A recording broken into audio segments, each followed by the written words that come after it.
ఈ యాప్స్ పెంచటం, yes. Upload చేయటం, అవును. ఈ పని పెరిగిందా? పని పెరిగింది. ఇప్పుడు ఒకవైపేమో రికార్డులు రాయిస్తున్నారు. రెండో వైపు ఫోన్ వర్క్ కూడా చేయిస్తున్నారు. అంటే 2 పనులు ఈరోజు అదనంగా పని చేయించడం తప్పనిచ్చి ఫోన్లు ఇచ్చినందువల్ల అంగన్వాడీలకు పెద్దగా ఉపయోగం ఏం లేదు అనేది. మరి అంగన్వాడీ సెంటర్‌లకి పిల్లలు తగ్గిపోతున్నారు. అంత ఎక్కువ మంది రావట్లేదు అని చెప్పి అంటున్నారు. ప్రైవేట్ కాన్వెంట్‌లు ఊళ్ళల్లో పిల్లల్ని అటు కాన్వెంట్‌లకి పంపించడం వల్ల?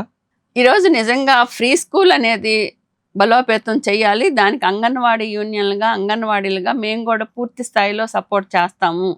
అంగన్వాడీ సెంటర్‌లకి పిల్లలు రావటం అనేది చాలా ముఖ్యం.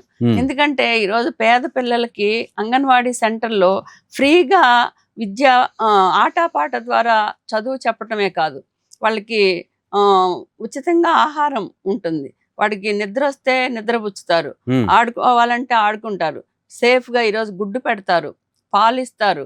అట్లనే పప్పుతోటి అన్నం, అంటే పౌష్టికాహారం అందిస్తారు. ఇవన్నీ పేద పిల్లలకి ఇళ్లల్లో సక్రమంగా అందించే పరిస్థితులు కూడా చాలా చోట్ల లేవు.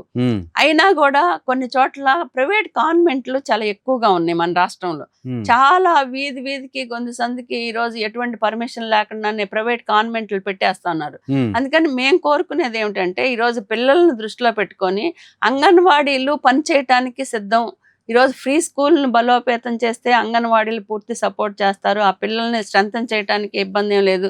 అందుకని గవర్నమెంట్ కూడా ఆలోచన చేసి చాలా చోట్ల బిల్డింగులు లేవు, కొన్ని చోట్ల టాయిలెట్స్ ఉండవు, కొన్ని చోట్ల ప్రహరీలు ఉండవు, కొన్ని చోట్ల వాటర్ ఫెసిలిటీస్ ఉండదు. అంగన్వాడీ సెంటర్లు ఈ రోజుకి కూడా దాదాపు నాకు తెలిసి 30,000 పైన అంగన్వాడీ సెంటర్లు అద్దె సెంటర్లోనే నడుస్తూ ఉన్నాయి. అద్దె సెంటర్లు ఎటువంటి ఫెసిలిటీస్ లేకుండానే అంగన్వాడీ సెంటర్లు నడుస్తున్నాయి. అందుకని మొత్తం ఉన్న రాష్ట్రంలో ఉన్న అంగన్వాడీ సెంటర్లన్నిటికీ కనుక బిల్డింగులు కట్టి మౌలిక వసతులు కల్పిస్తే, అట్లనే పిల్లలు కంపల్సరీ అంగన్వాడీ సెంటర్లోనే ఉండాలి అని చెప్పేసి ప్రభుత్వం వైపు నుంచి ఒక సర్క్యులర్ ఇచ్చి వీళ్ళకి ప్రత్యేకంగా ప్రోత్సాహం. ఇప్పుడు ఏదైతే గవర్నమెంట్ మిగిలిన స్కూళ్ళల్లో వెళ్ళే పిల్లలకి ఇప్పుడు తల్లికి వందనం అమలు చేస్తూ ఉన్నారు, లేకపోతే టై బెల్ట్ యూనిఫాము ఇలాంటివి అందిస్తున్నారు. అలానే అంగన్వాడీ పిల్లలకు కూడా ఏదో ఒకటి ప్రోత్సాహంగా కనుక ప్రభుత్వం ఇస్తే అంగన్వాడీ ఫ్రీ స్కూల్ కూడా బలోపేతం కావటానికి అవకాశం ఉండిద్ది. అది బలోపేతం చేయటానికి అంగన్వాడీలు కూడా సిద్ధంగా ఉన్నారు. అందుకని 3 సంవత్సరాల నుండి 5 సంవత్సరాల్లో పిల్లలు ఎవరైతే ఉన్నారో వాళ్ళందరూ అంగన్వాడీ సెంటర్లో ఉండే విధంగా ప్రభుత్వం ఒక సర్క్యులర్ ఇస్తే ఉపయోగంగా ఉండిద్ది అనేది మేము డిమాండ్ చేస్తూ ఉన్నాము. దాన్ని కూడా ప్రభుత్వం ఆలోచన చేయాలి అనేది మా కోరిక.